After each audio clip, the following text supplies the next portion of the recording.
So guess what? Cyberpunk has returned to the PlayStation Store, but with a warning. Check out the headline right here. Cyberpunk 2077 returns to the PlayStation Store, but Sony says base PS4 version still has issues. We're going to talk about that here in just a moment. Plus, a letter from CD Projekt Red about the recent security breach issue that they've been going through. And then we've got the question, are open world games just getting way too big?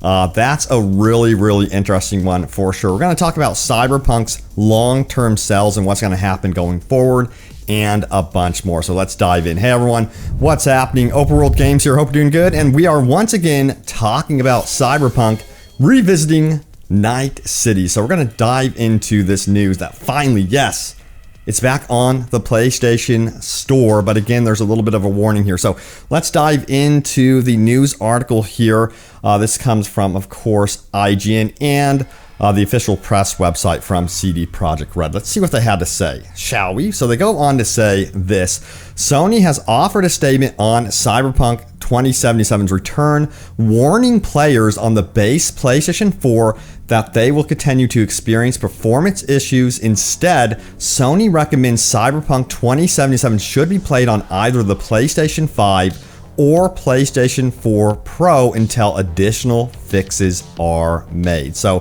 Sony isn't impressed at all with what is going on with Cyberpunk on the base console, and I don't blame them. Now they go on to say this, the official statement from Sony. They go on to say SIE can confirm that Cyberpunk 2077 will be relisted on PlayStation Store starting June 21st, 2021. Users will continue to experience performance issues with the PS4 edition, while CD Projekt Red continues to improve stability across all platforms.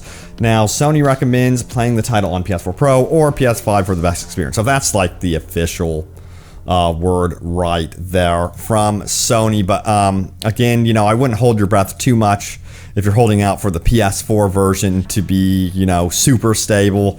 Honestly, you're going to want a PS4 Pro or, of course, the PlayStation 5 version of Cyberpunk. Now, we do have an update about the security breach. It says security breach update. So let's dive into this one. This comes from the official CD Projekt Red website. They go on to say this. And as you guys may remember, of course, CD Projekt Red was hacked. These hackers obtained all sorts of files, apparently including the source code to Witcher, Cyberpunk, the actual game engine. And also, stuff has been leaking out since then. Now, goes on to say this. This message is to follow up on the February security breach, which targeted the CD Projekt Group. Today, we have learned that new information regarding the breach and now have reason to believe that internal data illegally obtained during the attack is currently being circulated on the internet. Yikes. Now, they say we are not yet able to confirm the exact contents of the data in question, though we believe it may include current, former employee, and contractor details in addition to data related to our games. Furthermore, we cannot confirm whether or not the data involved may have been manipulated or tampered with following the breach. Now, currently, we are working together with an extensive network of appropriate services, experts, and law enforcement agencies, including the General Police Headquarters of Poland. We have also contacted Interpol and Europol. The information we shared in February with the president of the Personal Data Protection Office has also been updated. So you can see how big of a deal this is, and the stress at CD Projekt Red must be on a whole other level. Of course, I really do feel for the developers caught in the mix of this entire story, of this entire thing that has happened.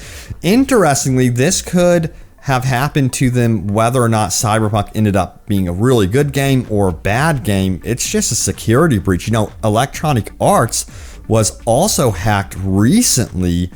So, you know, these hackers are really going after these gaming companies. Now, they go on to say this: since the breach, we have taken multiple measures to secure and harden our internal systems to protect against breaches like this in the future. These measures include the following. Our core IT infrastructure has been redesigned to roll out. So yeah, you can see they've improved some stuff right here. Perhaps this information is going to be for investors to ensure them that, you know what, this isn't going to happen ever again. Now, they go on to say, we would also like to state that regardless of the authenticity of the data being circulated, We will do everything in our power to protect the privacy of our employees as well as all other involved parties. We are committed and prepared to take action against parties sharing the data in question. So yeah, this is turning into a big legal issue for sure. Wow. Again, really feel for the developers that had like any personal information leaked or anything like that to be caught in the middle of all of this. And you know, you're just trying to make the best game possible. It was released way too early. But you know, it begs the question also, and this is a really interesting read right here, are open world games just getting too big?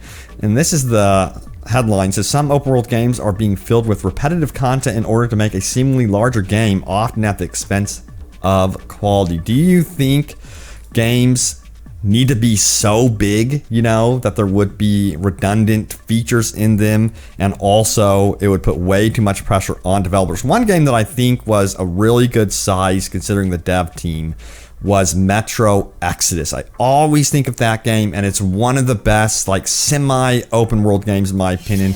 Rise of Tomb Raider is another example of a team really knowing not to push it too far with the actual size of the open world. Now, the article does have an interesting statement here about Cyberpunk. It goes on to say this: another issue with both main and side quests and open world games is that so much variety is expected for the genre, so some developers tend to overpromise quite a bit. Cyberpunk is a perfect example.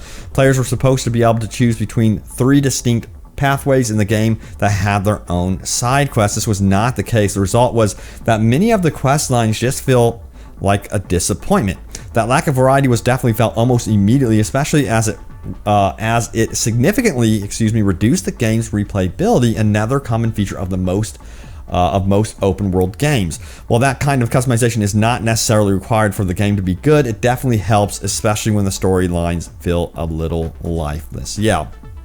Again, you don't have to go after a super big open world. I wish a lot of companies would realize that that's not necessarily what you have to do. You need to take a look, step back, and see what is possible. I think a lot of people also like intimate storytelling that is considered unique between side quests. Another great example of this, in my opinion, one of the best games, open world games in recent memory, is Ghost of Tsushima. They nailed it. In fact, they have like one of the highest percentages of any open world game in terms of people actually completing the entire experience all the way through. So that's saying something. You know, that's the type of game that needs to be studied if CD Projekt Red wants to succeed in the future. Now, also, we have some other news here. Cyberpunk long-term sales projections cut by nearly 15 million copies. Ouch. Analysts suggest that only 35.2 million copies will be sold until the end of 2024. Apparently, this assumption, the speculation, includes the fact that Cyberpunk would be back on the PlayStation Store. This is huge. This is a lot of missed potential, of course, and I'm certain actually that investors are not happy. In fact, I did a recent story that there's an investment group out there that is absolutely demanding restructuring CD Projekt Red. They want certain people to resign. They want things done differently in the future if they are going to trust CD Projekt Red in the future. Now, mentioning, Cyberpunk being relisted on Sony's PlayStation, there's another Sony story I wanted to go over. It's interesting because it could tie into Cyberpunk a little bit. It says, rumors suggest that Sony will be holding a post-E3 show. The publisher opted out of E3 this year. And, considering that Cyberpunk hopefully is kind of repairing their relationship with Sony, they're also working on a new gen version. Perhaps during this show we would see a tease about this new gen version for Cyberpunk. We'll see, but honestly, that's a bit of a stretch, of course. But yeah, Sony apparently is going to be holding their own E3 type of show, which is really exciting. I'm a huge fan of their work, of course. Their first party titles and developers are extremely, extremely talented. So yeah, totally hyped about that one. Hope to cover that in the future. Now let's talk about some of the most requested features for Cyberpunk here. This one I would absolutely love to see. It it would be awesome, excuse me, to be able to drive flying cars in Cyberpunk, maybe in the next game if it ever happens. And of course, he showcases getting into a flying car. This, I would love to see this. I think that's one thing that desperately needs to be expanded with Cyberpunk in particular, is being able to get around, you know, through car, airplane, what have you, helicopter or something like that. That's severely lacking, considering this is like an open world that's kind of in a way mirroring GTA 5. At least I feel like in some ways. Don't get me wrong, in some ways it clearly is not, in some ways it is. I feel like they're trying to meet a middle ground between being an RPG and then an action game, which has led to kind of an identity crisis with this game as well. But anyway, yeah, it would be really cool to see flying cars and more vehicles in, you know, Cyberpunk sequel. I would love to see this. So sound off if you would like to see that as well. Now, we also have this most upvoted post here in the Reddit community. It says, since Cyberpunk was released, Call of Duty Black Ops Cold War has received at least 11 patches, including several new maps. Planet Zoo has received 6 patches, including new content packs and an expansion, and Doom Eternal received 2 major updates plus hotfixes. Now, Assassin's Creed Valhalla received 5 patches, including significant gameplay additions and improvements, and a large patch has just been announced. And you know, Assassin's Creed Valhalla here should be put to the top of the list, considering what they've done with their live service. It has been absolutely incredible. They're going into year 2 with an entire plan as well. And yeah, Cyberpunk, a lot of people are wondering what is going on. You know, one of the comments here is from Zekron 8. He says, I really just want to know what the F they've been up to, man. Hell yes. Then this comment from a Logic Clone, I think it is. A logical, one says, my guess is lots of infighting, finger pointing, and a general effort, I'm going to stay in my lane attitude. Yeah, you can imagine, like, the internal struggles here with CD Projekt Red, you would think would be quite a bit. They're probably having a lot of arguments. It would be interesting to be a fly on the wall, let's just say that. And of course, you know, since Cyberpunk's had so many issues, there's been discounts. Amazon Prime Day deals 2021, discounts for Resident Evil Village, Cyberpunk 2077, and more. So I think it was roughly like $38 recently, and I expect those discounts to continue, you know, with this game. Of course, considering the shape it has been in. But CD Projekt Red hasn't been shy about saying that they really want this game to be in top tier shape here in the future. I'm not going to say near future. I'm just going to say in the future, because you guys know how long it took No Man's Sky to get into shape. That's my thinking. I think it's going to be like 2 years, you know, and we will see like a re-release of like a definitive edition or something like that. And it kind of reminds me of what BioWare went through. And what they're doing right now is releasing remasters, and they nailed it on the Legendary Edition. So I think what CD Projekt is going to do is take a step back, remaster some games, work on Cyberpunk, make sure to slow their roll. They're getting way too ahead of themselves. They were like talking about, hey, we're going to do multiplayer games in the Cyberpunk universe, this and that. They need to slow down. They need to back it up, just like BioWare has had to. In fact, the new BioWare manager wants to restore studio's reputation. As you can see, this is like a constant story we're familiar with from studio to studio at this point. It's happening all over again with CD Projekt Red, which is a real shame.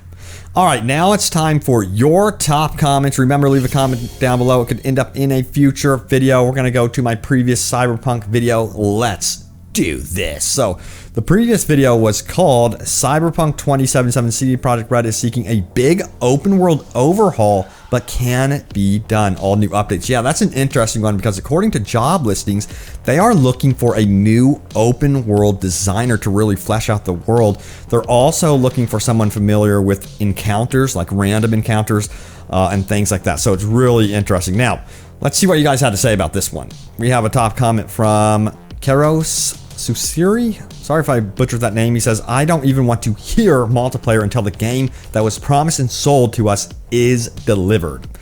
Yep, and a lot of people agree with that one. I totally agree. They should not be thinking about multiplayer whatsoever at this point. Tyrell Wilson says, BioWare said the same thing about overhauling Anthem, and look how that turned out. Trust issues, man. I don't blame you. I hear ya. I cannot get over Anthem Next. Was completely canceled. Don28 says, I said this before, I'll say it again. Cyberpunk isn't getting off its feet until it's remade top to bottom. There's too much unfinished content and underdeveloped, broken features for this game just to be fixed. So a lot of you guys think that, even if the bugs are addressed and glitches are, fixed, there's still problems with the core game. Like, that's an issue. Now, also, we have Marvin's Charles, who says, the more I learn about what's happening with the game, the more I realize how far from ready the game was. Don't get me wrong, I really hope they make a comeback, but damn. That's how I feel. Narrow says, so based on what you're showing me, they're pulling a No Man's Sky to the game. I sincerely hope that's exactly what they're doing. Me too. I would love to see a success story here in the future, even if it takes years. Hexon Kind says, so in other words, the real overhaul is years away. That's what I think. You guys know how long it takes for them to even release patches, updates. It's gonna take years for them to get this game in shape. Unless they hire 1,000 people, which is very unlikely because they're working on other AAA titles. So yeah, that's how I feel about it. But anyway, there it is, guys. The latest happenings around Cyberpunk 2077. Let me know what you think of the news. I mean, it's great that they've got it back on the PlayStation Store. Hopefully they can start repairing the relationship with Sony. But my God, it was not a good move what they did with that one. Holy cow. But yeah. It seems like things are slowly turning into a proper direction. They've got to get through their lawsuits and things like that, though. But stay tuned for more Cyberpunk news and updates. Hopefully we get into what happens with DLC and that sort of thing. I will keep you guys updated. Thanks for watching, and I will see you all next time. Take care.